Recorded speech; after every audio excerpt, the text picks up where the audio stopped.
Hello and welcome back, everyone, to Prototype 2 on Rocket Rabbit Commentaries. And in this episode, after successfully rescuing Father Gore from the raid from Blackwatch, we are roaming around the city to get to our next Father Gore mission. Roaming around Run over the civilians. terrorizing They are the not town. important. The mad scientist, Dr. Korneing. They're still alive. James, I think I found the location of Dr. Korneing. Yay! No shit. Maybe I'll lock him down with a dozen bloodthirsty infected. See how he likes it. Ironically, he wouldn't actually mind that, but that's a kind of a spoiler. James, he's a dangerous man. That's all the reason I Mr. need. Gerda, you think you could like step a bit to the right on the block there, just so because the people. Okay, so this guy figured out that there is a pathway past the monster. Otherwise, they were just victims of fear and a cage syndrome.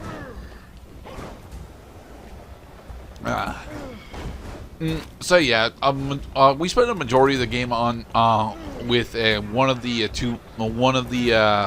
Blackwatch uniforms, simply because it's much easier to get around the city whilst wearing a Blackwatch uniform.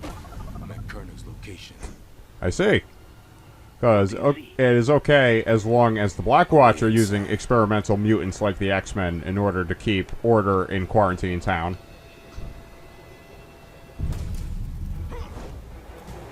Alright, so from here, just gotta get over to the commander. Deactivate the alerts from everyone by standing back for a while.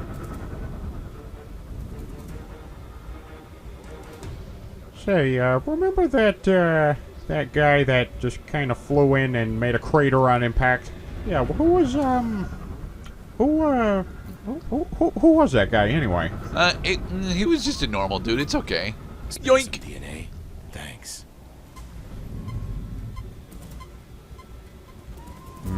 Delicious. Alright, and use Very the few scanner. games really strike that balance of getting you hungry for more and having lots and lots to chow down on. Who knows what kind of experiments they're working on? I know. I was one of them. Alright, so Not this is honestly a bit alert. more difficult to maintain the bonus here, because there is a viral scanner just right in the middle of the goddamn room, and it's super annoying to try and deal with this.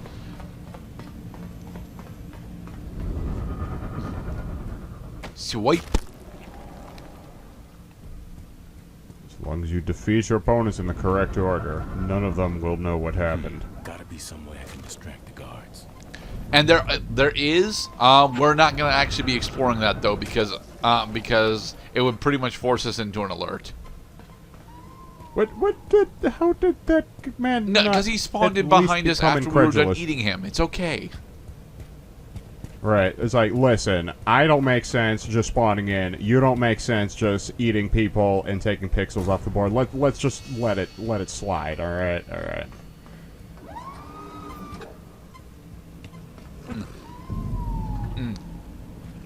Yeah, we have to have a scientist uniform in order to do that. So we gotta eat either a scientist, a Blackwatch guard, a scientist.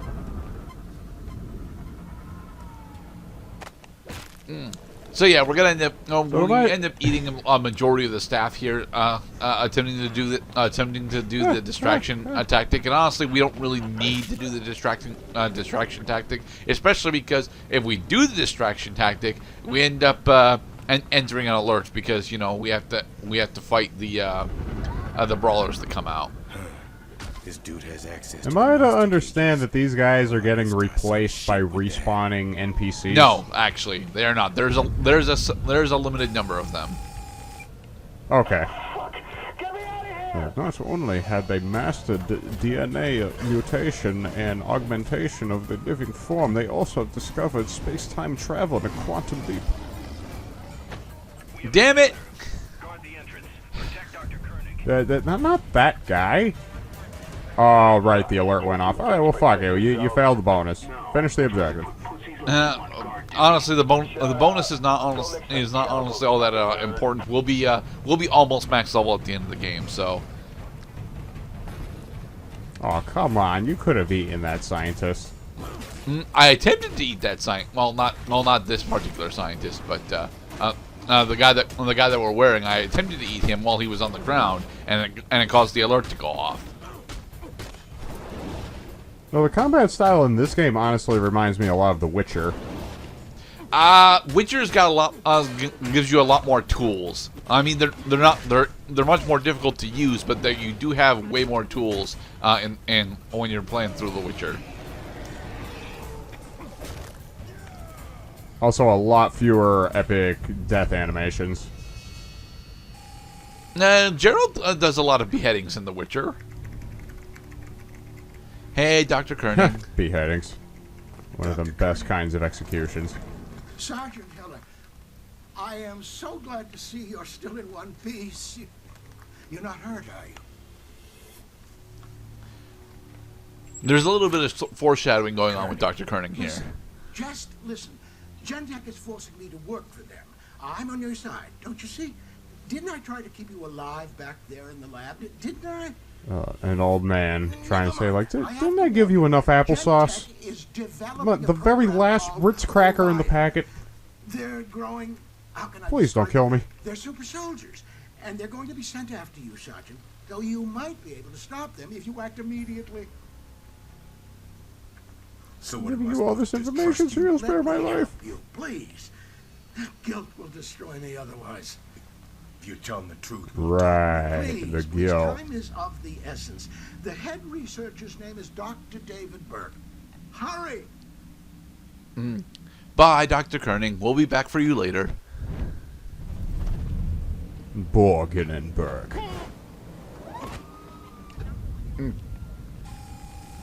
Access the other brawler cage so we can get an enhancement.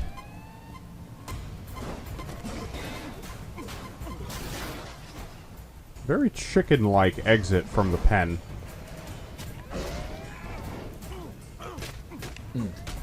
So what's new in the world of Cloud as we attempt to melee down this brawler? Well, just getting my game on, playing 21 and chess simultaneously, while keeping track of, okay, can I defeat 25 Resident Evil 7 21 opponents Survival Plus mode in a row, while also simultaneously getting 14 chess wins against the 1,000 rated computer AI, who I still find to this day terribly addicting to play against. I could not do either of those things, so there. I've gotten to 13 twice. There's something about that 13th win that makes me either blind to a fucking mate in one, or just more likely to blunder and then lose my pieces after having the lead for most of the game. Alright, and away we go. We got our tendrils upgraded. Our tendrils now do slightly more damage, which is nice, but you know, not the big thing that we are using tendrils for. Which is weird, because tendrils are stupidly overpowered in this game. They're not stupidly overpowered, they're just slightly overpowered. They're pretty stupid. They literally just come the fuck out of everywhere, like, sure. James, have you taken care of Korneing? Not exactly. Got some bigger problems now. You heard of Project Orion? No. What is it? A bunch of super soldier mutants trying to hunt me down. Que hijo de putas. Be careful out there, James. So, basically, I'm being hunted by the Suicide Squad. No, because the Suicide Squad uses guns. The Orion soldiers do not. Finished with my woman, cause she couldn't stand to watch me fly. I'm a super mutant, but I can turn into a normal guy. Take out those communication systems. They won't be able to call for reinforcements. And by destroy the comm systems, he means eat this rocket launcher, dude. You are what you eat. Huh. I can't remember the last time I had for breakfast the world's greatest, most awesome, handsome rocket launcher dude who ever lived. Tower 1. Copy that. Tango is cleared hot. Say again, suppress Tango immediately. Eating another rocket launcher, dude. Man, this is still the stage of the game where we're supposed to be using, you know, a relative amount of discretion, because Blackwatch is not throwing everything down on the table just to get rid of us. They're just dealing with these little nuisances. Now, later game, later game, we got to take up all this simultaneous shit to another level. I can do the same thing to you. Except, of course, Project Orion doesn't know that we actually have the shield bash, like so. And I think we're still getting Now, tutorials. the weird thing about Project Orion soldiers specifically is that they're actually vulnerable specifically to the tendrils. They don't honestly take all that much additional damage from pretty much anything else, and attempting to fight them as if they were brawlers will just end up getting you thrown around a bit. But then you can kill them like this by splattering them onto the ground and just scissoring them through you.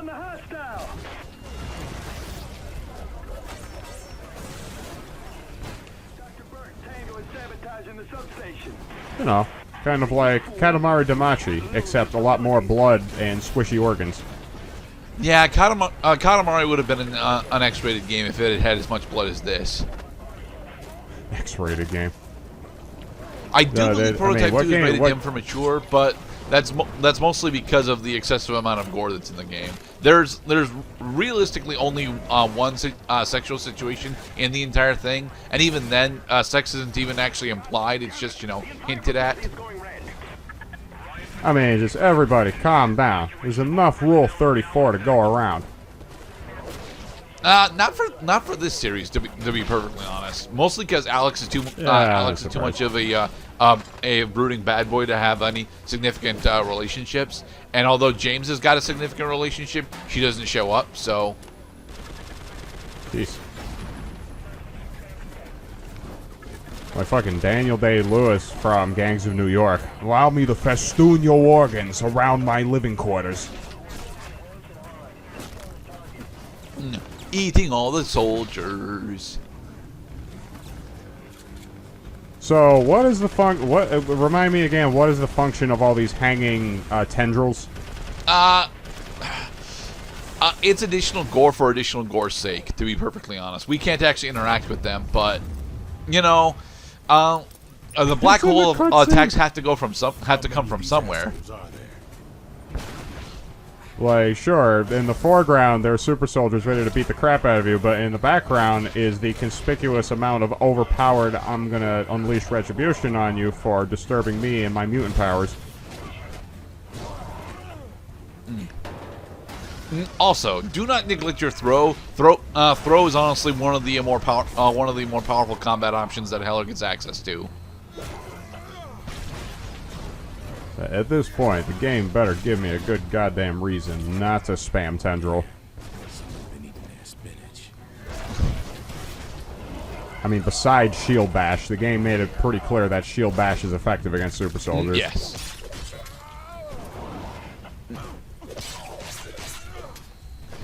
You might still want to use claws against Orion simply because of the faster attack speed, but again, they are specifically vulnerable to tendrils, so.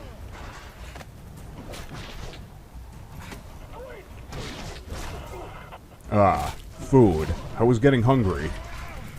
Also, one of the reasons why throw is really powerful in this game is because you have the ability to throw an enemy after a counter stance for critical damage. It's very nice. Booyah. No, we nuked the generator facility.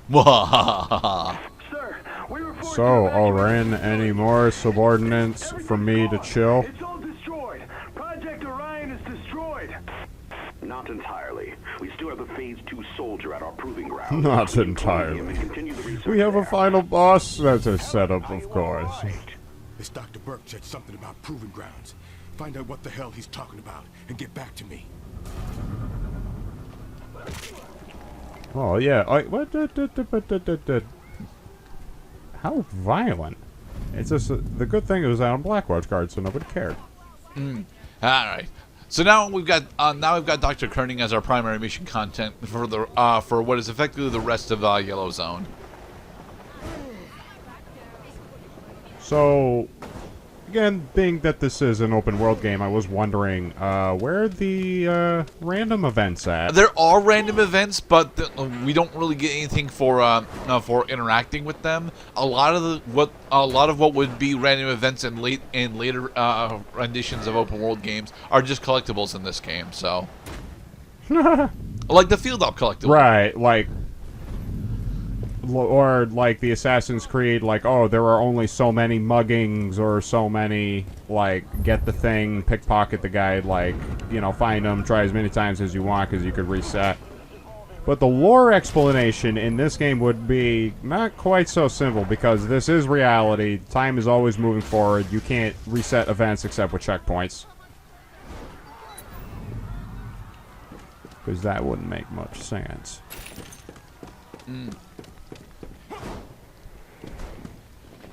And here we are, yet another black box. Whoosh! In the next episode, we will continue on by following Korning's breadcrumb trail. 265 days ago. That's a lot of breadcrumbs. Be safe, everybody. Yeah, I'm sure he's fine. Yep. Help will be there any minute. They will kill it. Just barely. See, the sound of guns is good. Sound of silence is disturbing.